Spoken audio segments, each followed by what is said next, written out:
every money that they spend. Take another look now and take some time for hemp. I know cut trees for paper, cause it hurts the environment. Stop deforestation, yeah, it's time for hemp.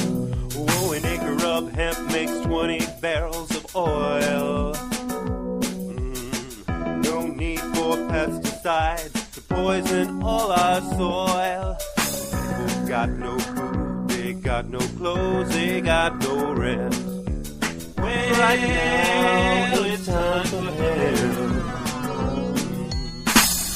Thank you for taking Time for Hemp. I'm your host, Casper Leitch. You are listening to Time for Hemp on Tumblr, SoundCloud, the timeforhemp.com website, and, of course, iHeartRadio. We are the only 24-hour-a-day, 7-day-a-week broadcasting network that is focused on cannabis in the iHeart family, and we ask you to share us with your friends. You can download us from the Google App Store. You can find a great little app there in the Android store to put on your smartphones and also share with your friends. And there's other apps at Tumblr and SoundCloud and Spreaker, so you can always make it a point to tune in and find out what we are up to. Big thank you to all my friends up in Canada. Say thank you to KDK Distributors for being nice enough to give us a grant to keep us loud, proud, and strong. I want to remind people that you can get a free vaporizer from KDK Distributors. You can find a MP3 on the homepage of timeforhemp.com to find out more about that. They care very much for the medical cannabis community, and this is their gift to those who need one so that they can stay healthy. Well, with all that said, we're going to be putting a spotlight on our joint host today. Don't forget, anytime you hear the word joint on the big broadcast, 2.5 million people all around the world pack their pipes, their bongs, their vaporizers, and twist up a joint to take Time for Hemp. I'm going to bring on my joint host today. Normally we have Kelly Christian from KDK Distributors, or Al Graham. Al is recovering from having too much fun in life. Send our love to Al. We have Owen Smith, Al's joint host on Al's program. Actually, it's everybody's program, I guess. It's not just Al's, a hard team there. It's called Pace Radio. Make it a point to tune in to the Time for Hemp Global Broadcasting Network every Monday night at 6 p.m. Well, that's a hell of a long introduction, and I've said way too much, so I'm going to hush my mouth here on the big joint broadcast and let my joint hosts get on to their joint conversation with our joint guest here at Time for Hemp. Owen? Hey, Casper. Thanks for the introduction. Absolutely. Yeah, I'm happy today to be interviewing Ted Smith. You there, Ted? I hope so. Yeah, you are. Yay. Ted and I have worked together for about six and a half years now with the Victoria Cannabis Buyers Club, the Cannabis Digest, and Hempology 101. So there's lots going on always around Ted. He's a whirlwind of cannabis activism.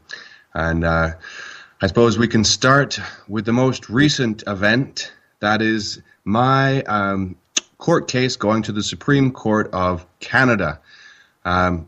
Ted, perhaps we can start off by giving the listeners a brief rundown on why we went to the Supreme Court of Canada. Well, it sure was thrilling, and when you were arrested in December 2009, I knew right away that we had the case to take it all the way, and it was something at the time. You were employed as my head baker at the Buyers Club, making cookies and other products, and I guess one of the reasons the police showed up is because you like playing your DJ music a little loud, and I guess there was a bit of smell coming out of the door, and the manager just decided to call the cops rather than give us a warning. And so the police showed up, and smelled a little bit, saw a little bit, and stepped in the door and arrested you and charged you with trafficking, possession for the purpose of trafficking in THC, which many people know is the active or most active ingredient in the cannabis plant. And it's a separately listed drug in the Controlled Drugs and Substances Act. It's sort of in Section 7, there's a bunch of different drugs listed under cannabis. The cannabis resin is actually a separate drug from THC. CBD is actually a separately listed drug in the CDSA. But right. Anyhow, I've been through a lot of court cases before this one. Right, you'd been involved with cookies before and cannabis products in the courts previously. Yeah, I had two trials that I went through. One, I was arrested with 420 pot cookies that I was about to give away at a rally in Victoria, and I was charged with trafficking THC, and I got a jury trial, and we brought in Dr. David Pate, who testified in your trial as well, so that's when I really got to know Dr. Pate. And we tried to argue that my cookies were so low in THC that they were legal according to what, the Health Canada's regulations are for hemp products. But unfortunately, the jury didn't buy it. And I was convicted and actually did time for cookies. It was 2 hours, but I did time for cookies. Time for cookies. Mm. And then as you mentioned, I founded the Victoria Cannabis Buyers Club over 19 years ago now, and we went through 4 police raids in 2002, 2003, and in one of those raids, or one of the trials, I was at first found guilty of selling cannabis resin in the food and skin products, and I appealed that decision myself, and the Crown, after reading my arguments, decided just to drop the whole case before the Court of Appeal. So I won in that the charges were dropped, but I was very frustrated that the law remained on the books. And so when you were arrested, I guess about 4 years after that case had concluded, I was actually really excited that I was going to get another chance to address this matter. Right. And so, yeah, it was... Yeah, like I said, it was an opportunity for me at the time. Right. So you mentioned Dr. Pate. Yep. He was a key expert in the first trial that you just mentioned, but he came back to testify as an expert in my trial in 2012. Can you tell us a bit about Dr. Pate and his evidence? Well, Dr. Pate is really brilliant man. I've sort of referred to him as the Gandalf of ganja. He's a very soft-spoken, older gentleman, long beard, long hair, and just has this air to him that is quite something. Dr. Pate's testified in a number of cannabis cases. The first one that I knew of was with Watermelon, Mary Jean Dunstan, who was arrested selling pot cookies on Wreck Beach in Vancouver. Mm-hmm. And so John Conroy worked on that case with Dr. Pate. I didn't see him testify, but his testimony led to the charges being thrown out against him. And that was why I brought him in. But really, he's exceptionally qualified to speak to this matter. He helped JW Pharmaceuticals develop the strain of cannabis they use for the Sativix medicine that they sell, for example. He's trained in botany and knows the genetics of this plant exceptionally well and how it works. And so he's been studying it so much that Health Canada, with their laboratory, has a document on analyzing cannabis in the lab. And that report cites work that Dr. Pate has done so much. He's probably listed in about 3/4 of the studies that they use to put this set of procedures together. And so in many ways, Dr. Pate is probably as qualified as anyone could be for, even for Health Canada as an expert witness, which is why his evidence was so indisputable when it came to the plant itself and how THC is created. It was really just brilliant listening to him on the stand, especially with Kirk, because Kirk's got a very sharp mind and a keen interest in this plant. And so at times, it was almost like this conversation between Kirk and Dr. Pate about how THC is created on the plant. And Kirk had these beautiful pictures of trichomes, these blown up pictures of with the crystal, and and he was just getting into the nuances of the botany of the plant in a way that I thought was quite fascinating. And, yes. It was really a joy to listen to him in court. And so the important evidence that Dr. Pate brought was regarding the trichomes, the arbitrariness of the regulations as it relates to the botany of the plant, in particular how it produces these trichomes externally on the plant. Can you just give us an example? Because there's been quite a few examples that have been given of the arbitrariness of this distinction or restriction to dried marijuana and the separation in the scheduling of these resin products. Okay, well, certainly a lot of interesting examples have come out of the courtroom that try to describe this with different analogies. I think the favorite one that I've heard, I forget exactly where, was comparing it to a maple tree. That if you're going to allow a maple tree to be legal, then if a leaf falls off of it, or if someone makes maple syrup from it, that shouldn't be illegal. It's really, that doesn't make sense to do that. And, the example that broke the judge, and we've referred to this a lot, was Gina making a tea, that by putting the plant material in the water and removing it and leaving behind cannabinoids, even in small traces, a patient is still making a drug behind in that tea water. And so that's an absurd one. One of the other examples that Kirk used in court that I thought was brilliant was describing a vaporizer like the Volcano, where you put the dried plant material onto the machine, which basically blows hot air on it and vaporizes it into a bag. And so at that point, you've essentially extracted the THC into oxygen and air. And when you take the bag off of the machine, you're no longer holding any of the dried plant material. You're in fact holding an illegal drug, THC. But it got even crazier in front of the Supreme Court of Canada when the Crown tried to argue that whenever a patient is using dried marijuana, they are extracting and making illegal substances.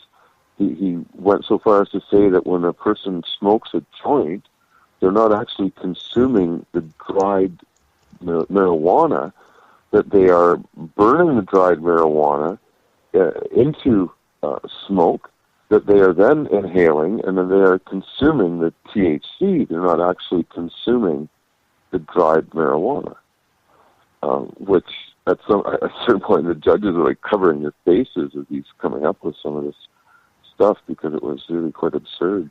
That is crazy. To say that to smoke cannabis is equal to making an extraction from it. Essentially, that was what the Crown said in court, was that you're making an extraction and inhaling that. And so, it's something that, and the other, I think, really simple example that was used that I think Kirk stated a couple times was that when the cannabis gets mailed by Health Canada or one of their licensed producers, it's dried plant material in a bag. It gets shook around, and the crystals, when they dry up, fall off the plant material onto the outside of the bag. So when it arrives in the mail, you're getting dried marijuana on one hand, and then a whole bunch of cannabis resin or hash, either stuck to the inside of the bag, or you could knock it out onto the table, and that would be an illegal drug that's getting mailed to you. Mm-hmm. And so, it's really absurd that Health Canada would try to draw the line in such a way that would be arbitrary in front of the court size, that there's no reasoning behind drawing the line between dried marijuana and extracts. So, and the government has. In that thread of that they were on, just the Chief Justice made the comment in the Supreme Court that if somebody were to be holding on to some substance for some time, then would that be offside? Would that mean that they'd passed beyond what the Crown was calling the common sense discretion of prosecutors and police? When he went off on the common sense tangent, I was surprised because he was basically trying to convince the judges that the rule of law and the Charter of Rights and Freedoms can be ignored, and that police and the Crown could just use common sense. And it was really, I don't think the judges bought it at all. And so. He was trying to suggest that it was common sense that patients were going to be making illegal extracts and using them.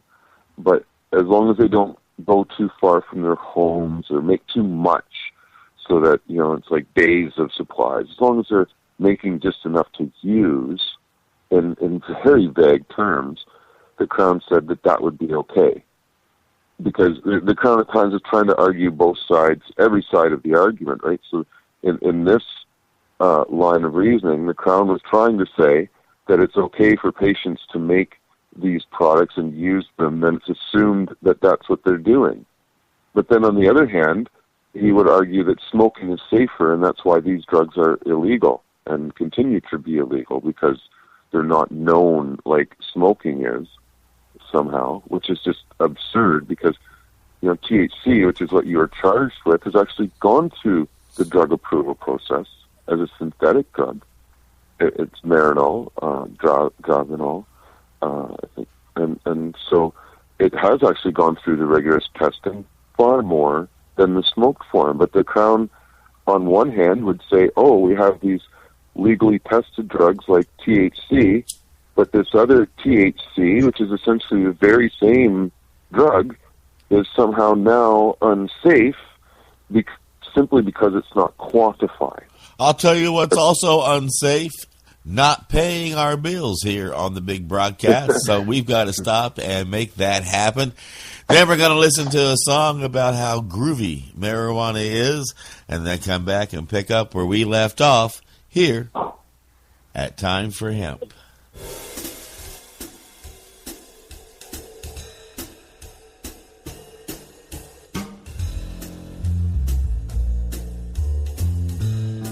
You are listening to the Time for Hemp Global Broadcasting Network.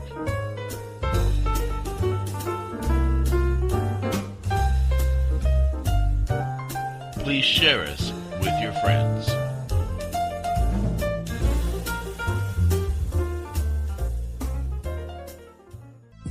THCF Medical Clinics are the premier physicians clinic in the United States. THCF has offices all across the United States from Hawaii to Michigan. THCF Medical Clinics has helped approximately 150,000 patients obtain their medical marijuana permits to legally possess, grow, and use medical marijuana. If you have chronic pain, multiple sclerosis, or any other neurological degenerative disease, or if you have any gastrointestinal disorders such as GERD, irritable bowel syndrome, or if you have AIDS, cancer, spastic disorders, seizure disorders, or glaucoma, call us at 1-800-723-0188 or visit us online at hemp.org.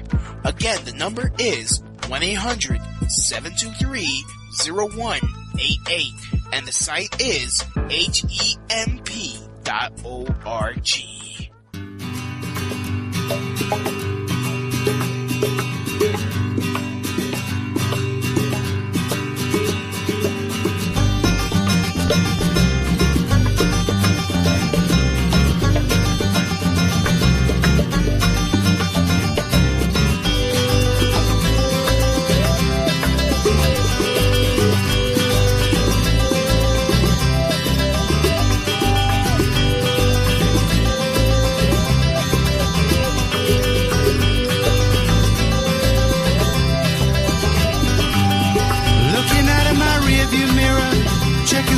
what's coming behind. Looking like the road's real clear, so I drive at the pace I like. Pretty slow to most of you, but very fast to me, you see. I like to walk down the middle line all the time, 'cause that's where I find my peace of mind. Chugging along in the right time. I ain't never looking back. You got to wait, got to shake on the right track.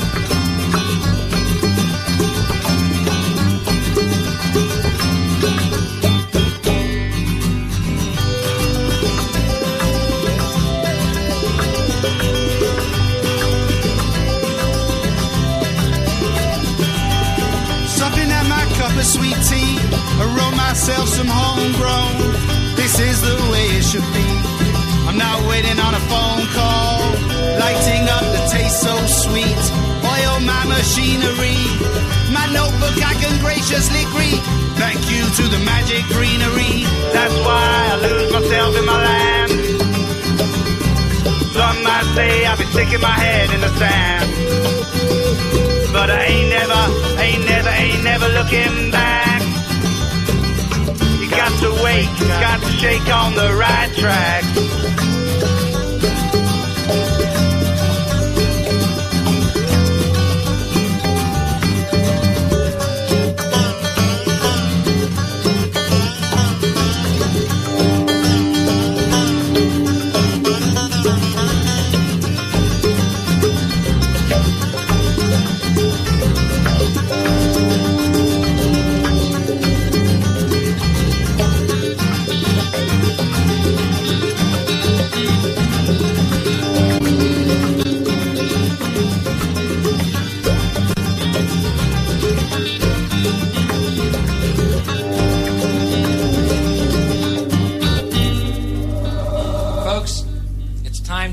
Ideas.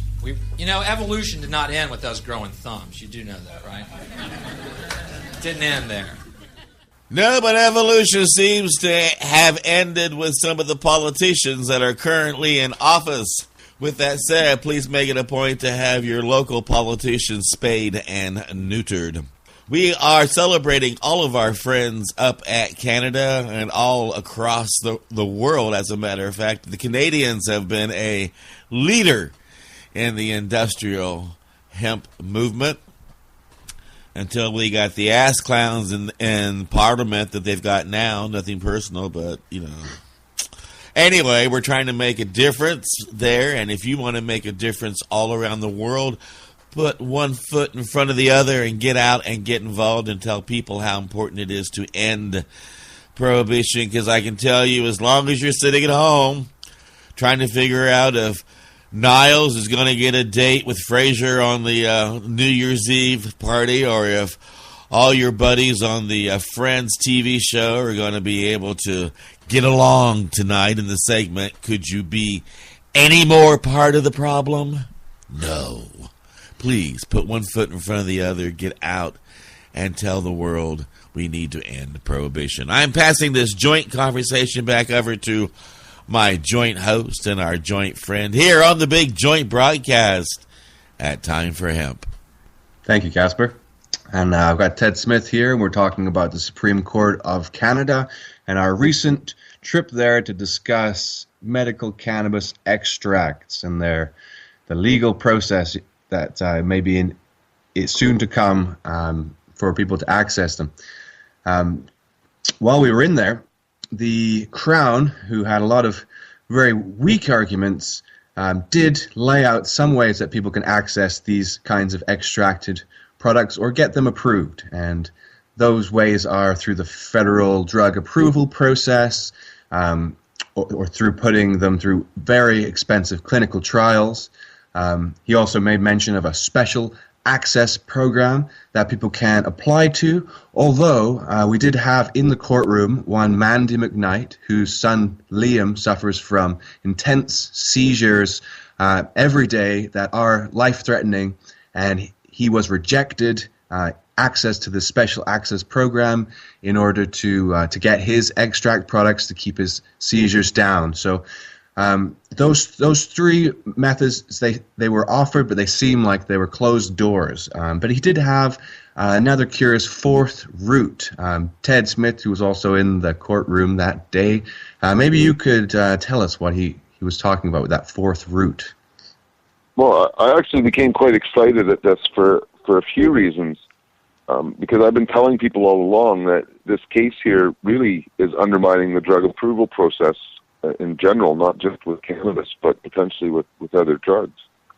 And the Crown laid it out. He said that and this is a quote, the fourth means is what I would call an extra regulatory means. You produce the drug, you distribute it, and if you're prosecuted, you call evidence into court to prove on an anecdotal basis that someone believes they need the drug and that it helps them. Now, where the Crown's wrong is that he just threw in the anecdotal basis. He tried to ignore not only our expert evidence, but the expert evidence of Health Canada's witness, which is that it is good medicine. And but really, this I think is laying out a pathway to have other drugs made available. There's a lot of herbs that the government's made illegal, and other drugs in the Controlled Drugs and Substances Act. I think magic mushrooms is the next, so-called illegal drug that I think could go through this extra regulatory means, because the ways that the government talked about getting these drugs approved aren't going to work. The drug approval process isn't going to work for cannabis. No plant's gone through that. And so it's absurd to think that it's going to become available through those other means. And I think that as time goes on and myself and others become better at arguing and providing evidence before the courts, we'll be able to prove time and time again that the government is coming up with arbitrary law and restrictions in regards to a myriad of herbal products. So, I'm quite excited that this whole extra regulatory means has become so defined, because it's important. The government's just gone crazy with the regulations. Mm-hmm. And so they're saying that if you are charged in order to access through this extra regulatory means, then you bring evidence to the court and make your point through the judicial process. Yeah. Yeah, right. So we can use the courts now, too. They would never admit to that before. Right. As far as I can tell, cannabis and now cannabis extracts are the first drugs that the courts have forced the government to make available to patients. But it became apparent to me that this along this journey, the 6-year-long journey, is that it's a very complex process, and that it involves a lot of nuance that is specific to law and to people who can discuss the legal terms. And so our lawyer, Kirk Tusaw, played an essential role in helping that evidence be properly understood by the judge. Do you agree? Kirk was amazing. Yeah. In many ways, he did just such an outstanding job. Not only in his oral arguments and his written arguments, in his cross-examination of the two Crown witnesses, he got them to pretty much admit things or say things that didn't really look good in front of them, but he's just got these incredible instincts in court, and his presentation and everything about the work that he did was outstanding. And so we couldn't have had a better lawyer, representing us, in the country, in my opinion. So we're very, very fortunate that he lived so close by and was able to help with this. Yeah, he really helped to hold it down against the onslaught of trivializations, of distractions, and of details that were brought, repeatedly brought by the Crown prosecutor that seemed to have a kind of numbing effect on the general room, on the judges in the trial and in the Court of Appeal, and so somewhat in the Supreme Court, although I thought that they were all over him. They tried to trivialize the patients that testified in our trial and that were being helped by these products by saying that their conditions weren't severe enough. What would you say to that? Well, I'm not sure if the court or the Crown was questioning whether their conditions are severe enough. He was more questioning that it was anecdotal, that we didn't have a doctor, in court or, really in writing, backing up their claims that were being made. And so, in some ways, we I guess could have had a stronger set of medical evidence before the judges. To me, it wasn't critical to get, patients that were dying in front of the judge. It would have been probably, stronger evidence. But yeah, it was really, frustrating because the Crown tried to argue that these patients that we had testify could all make any extracts that they wanted to, and because they were physically able to, as if they were going to remain physically able to, all the time and towards death, right? Because the people in this program, let's face it, they're sick and dying, right? So, it's hard to get patients that were well enough to testify that, would meet some of these, thresholds that the court and judge would put upon us.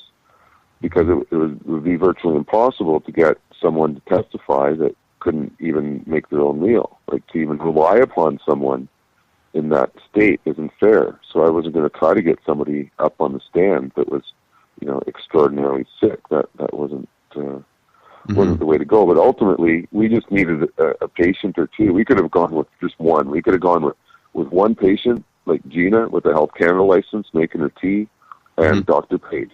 And that's all we would have needed, honestly. And it wouldn't have mattered how sick Gina was, as long as the doctor signed a Health Canada license to possess and the MMAR. That was enough to invoke her rights. Right, because they had the patients that had the licenses. They have been they've talked to their doctors and they've discussed other medications and alternatives, and that there are limited studies on cannabis. And they've chosen to go that direction anyway. So it is through doctor approval. Exactly. So the Crown, from the very beginning, opened up his arguments and his written arguments about the Charter does not provide protection for people that choose an illegal substance over a legal one. But that's not what's happened here. Doctors made that decision, not the patient, at least in using cannabis. And so... it's something that, the doctors have approved the use of this, and in most cases, the doctors assumed that these patients could make extracts without breaking the law. Right. And it's on the forms that you can use it orally. It's in the evidence that they give to healthcare practitioners. There's a lot of information about, oil, cannabis, and THC. So everything the government puts out seems to imply that it's okay, but it's illegal as soon as they do it, and they don't warn people of that. Yes, that's the problem that seems to keep coming up, is that there's no definition for where's the line drawn, and the Crown was talking about the need to draw lines, and the Chief Justice made the comment in the court that you have a criminal prohibition and the line drawing is difficult. That sounds constitutionally problematic. Yeah, that was the Chief Justice, Justice Abella. I got her quote here. Can I keep you then on the line drawing common sense framework that you are urging on us? This is the case about line drawing and whether the line at dried marijuana is legal, constitutional.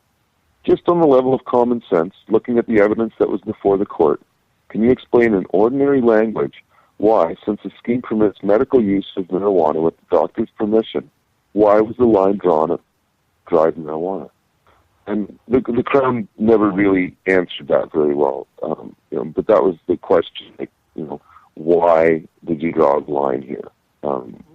If it's common sense, then common sense would mean that they could make these products. And the only thing that the Crown could come back with was that it's not been tested properly, and somehow it's not as safe as smoking dried marijuana. Right. Didn't really seemed to fit the common sense model the judges were looking for. Yes. And so the constitutionality of the law, it seemed to most of us in the room that the judges saw that it was unconstitutional, and the decision that they would have to make, the difficult decision would be on how to fix that and what the remedy might be. It's true. It seemed very clear that the courts weren't buying the government's arguments that there was no Section 7 violation, or that, in terms of the security of the person, because there's a couple stages in court, right? The first step is you have to prove that the Charter of Rights has been breached with an individual. It doesn't have to be the person even charged, as long as someone's rights are being violated by the law and their security of the person is put at risk. And in this case, a violation of the law means that you're at risk of criminal punishment and jail. So your security of the person is threatened. And the judges obviously were informed that Section 7 was invoked. And then the next stage is the government, under Section 1 of the Charter, can argue that public peace and public security are of greater importance, and that they would be jeopardized if the law was struck down and changed. And so when it came to that argument, really, that was where the government was trying to scream about the drug approval process, and somehow that is being threatened or undermined. And so it's something that I don't think the judges bought that either. The drug approval process is going to be just fine if cannabis resin and THC are made legal along with marijuana. So I don't think that the government stopped there. And really, most of the conversation, it seemed, they had with Kirk was about remedy and how they were going to fix it. And so it'll be really interesting to see if they follow Kirk's lead. Kirk suggested that they strike cannabis out of the Controlled Drugs and Substances Act in totality and put it into the Natural Products Act, which is where it belongs. That's where plants, medicines are regulated. And so... What are some other plants that are under that regulation then? Under the Natural Products Act? Yeah. What other plants? Well, there might be things like arnica, St. John's wort, echinacea. Medicinal herbs. Yeah, just general medicinal herbs that are made into different herbal products. Right, So and would this mean that... So it's something that you would be able to use these plants on your own, but as long as... and they wouldn't be regulated until they're being sold. And if they're being sold on the market, they'd have to be properly tested and made according to certain standards.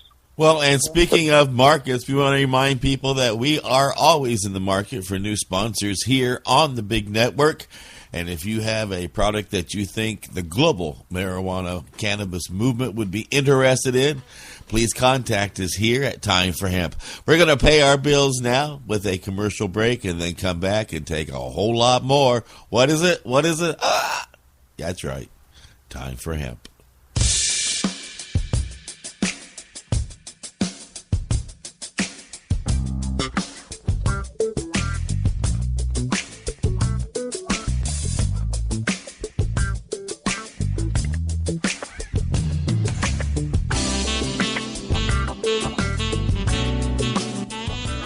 You are listening to the Time for Hemp Global Broadcasting Network.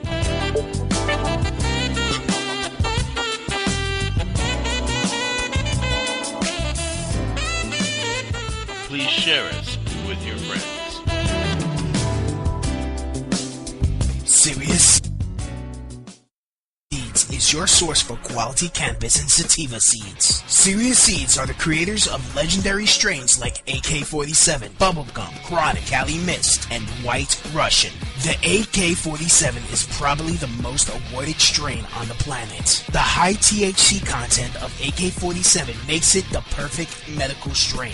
For patients seeking quick pain relief, Cali Mist is an almost pure sativa. Female medical cannabis patients have reported that this strain helps relieve menstrual cramps. Serious Seeds just acquired another Dutch high-quality seed bank, Magus Genetics. From now on, Serious Seeds can offer you even more award-winning strains. The fine folks at Serious Seeds strive to breed the best cannabis genetics that they can find, so patients can rely on the effectiveness of their medicine. Go to SeriousSeeds.com to grow your medicine.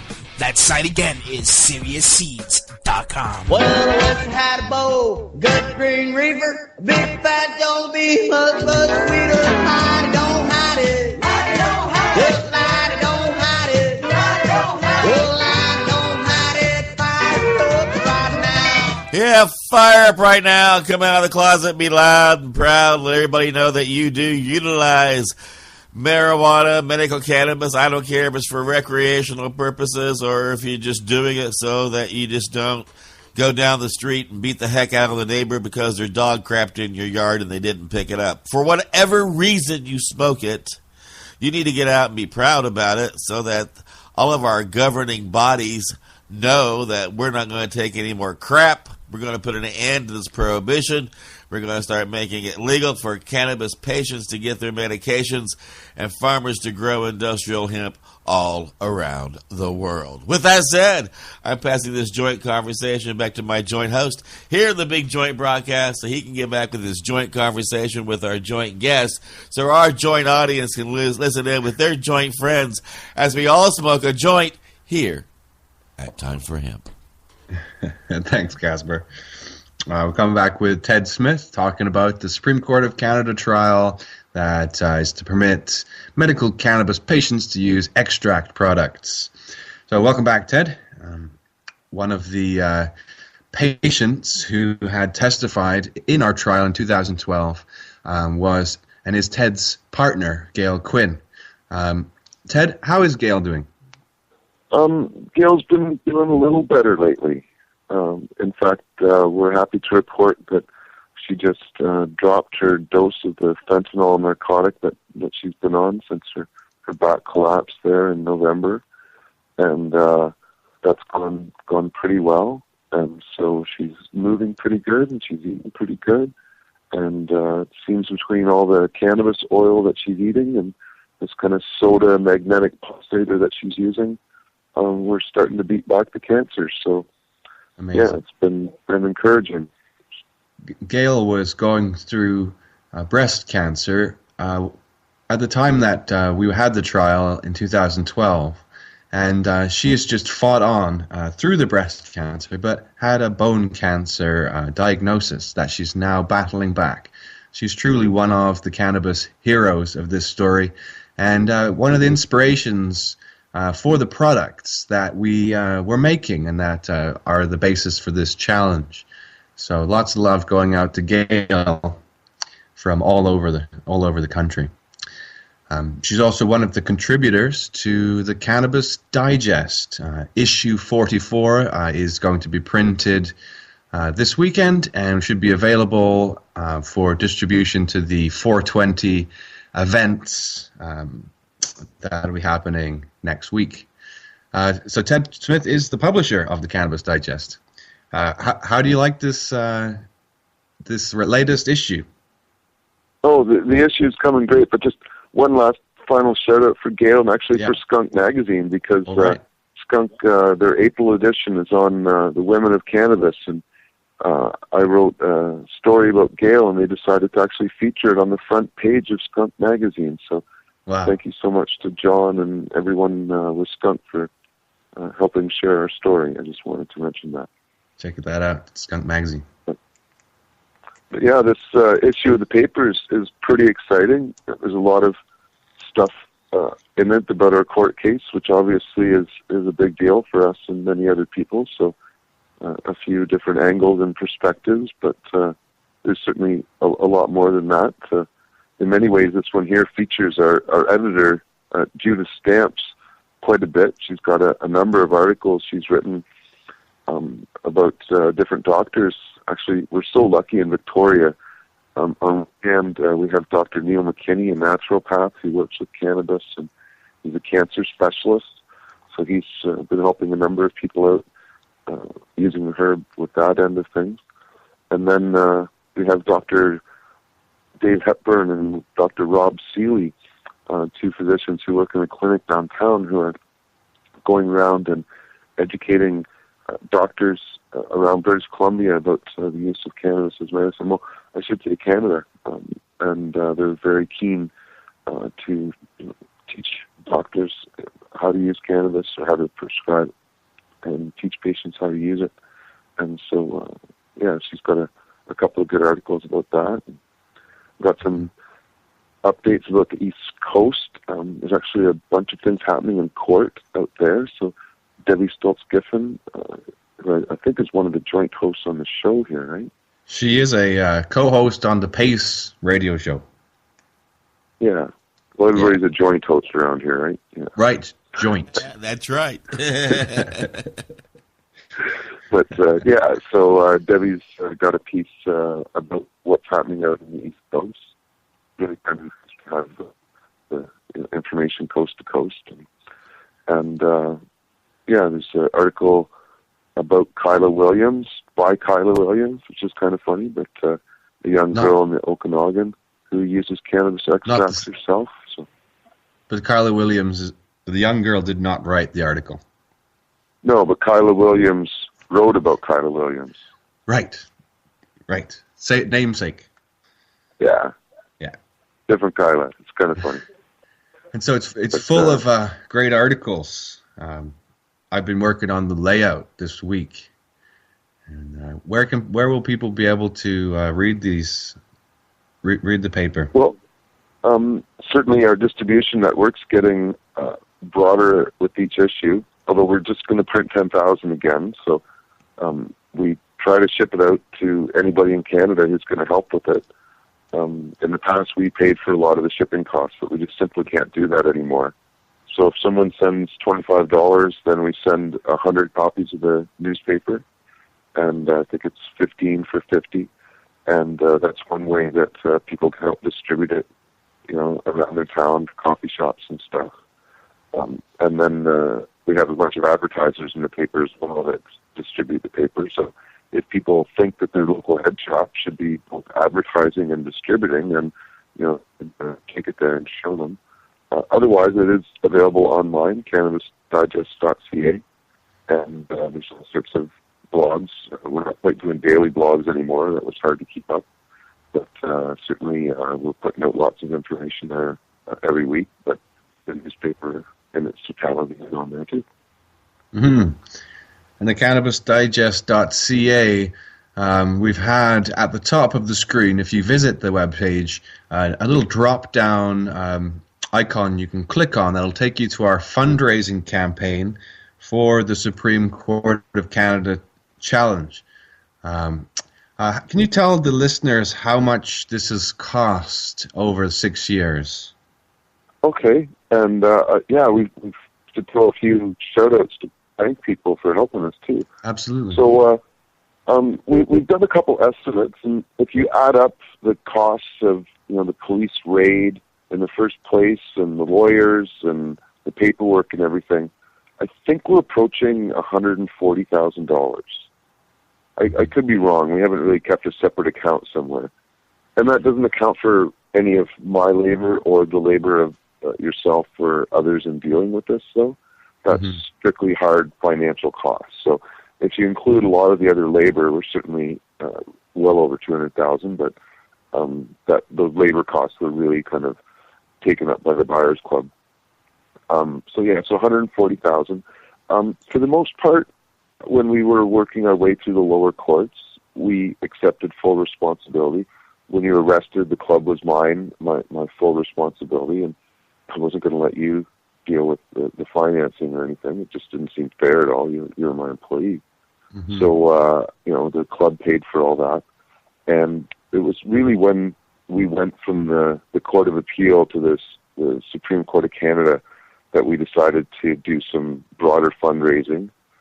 At that point, it was starting to have national significance, so it seemed like it was more reasonable to ask for fundraising rather than trying to fundraise to beat the charges. Now we're seriously fundraise to change the law. So that certainly adds more weight to it.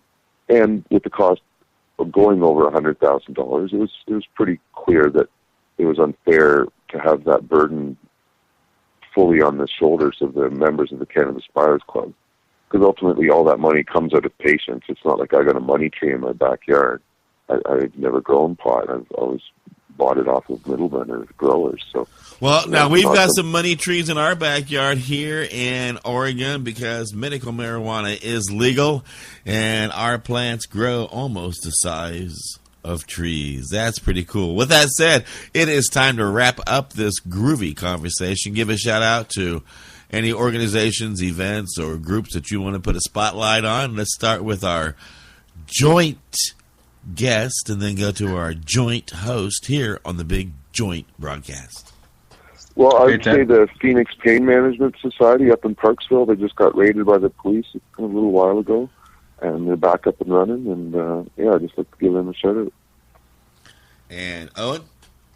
I'd say thanks to Dana Larson and the Vancouver Dispensary Society for their donation, and for the Canadian Concentrates Open, who have also been donating to our fundraisers.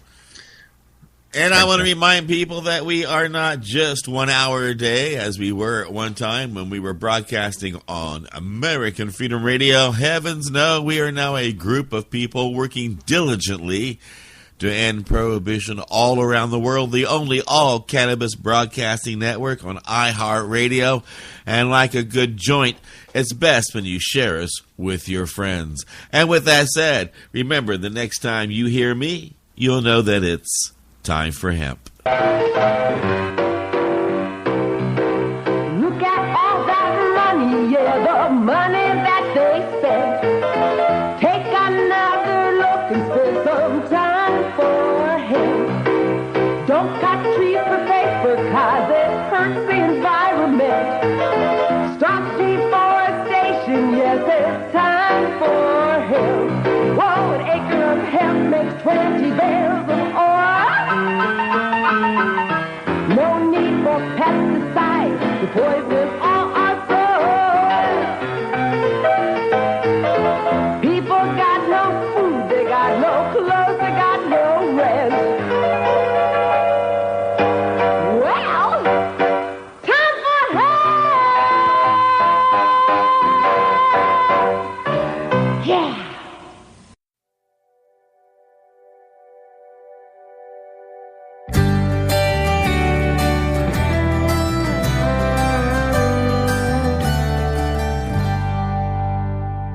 I'm not a communist, so when they came for the communist, I held my tongue.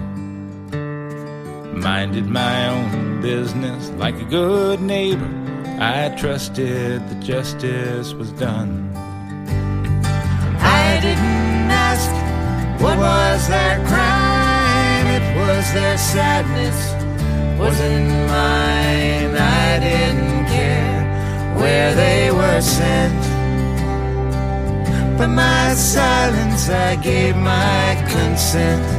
By my silence I gave my consent.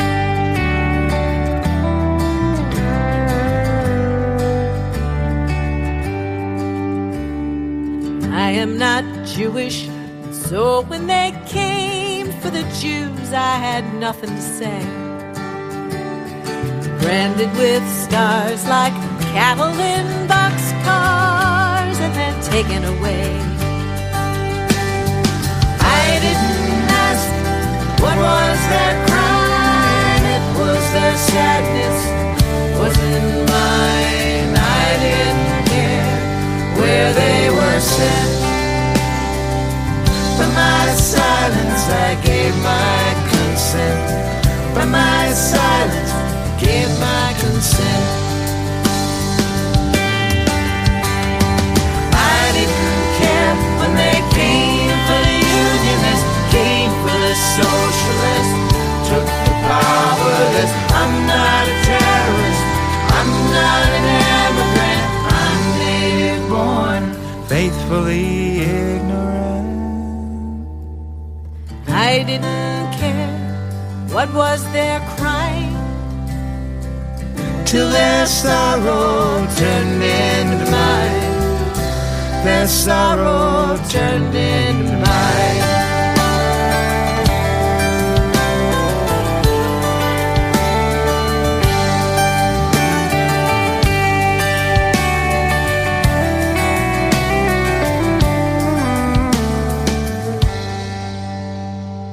Well, I was okay, 'cause I was a citizen. And I was free. I didn't care. Now there's nobody there, no one to speak out for me. At the time I believed it never would happen to me. I didn't know what it meant for my silence to give my consent, for my silence to be my consent, for my silence give my consent.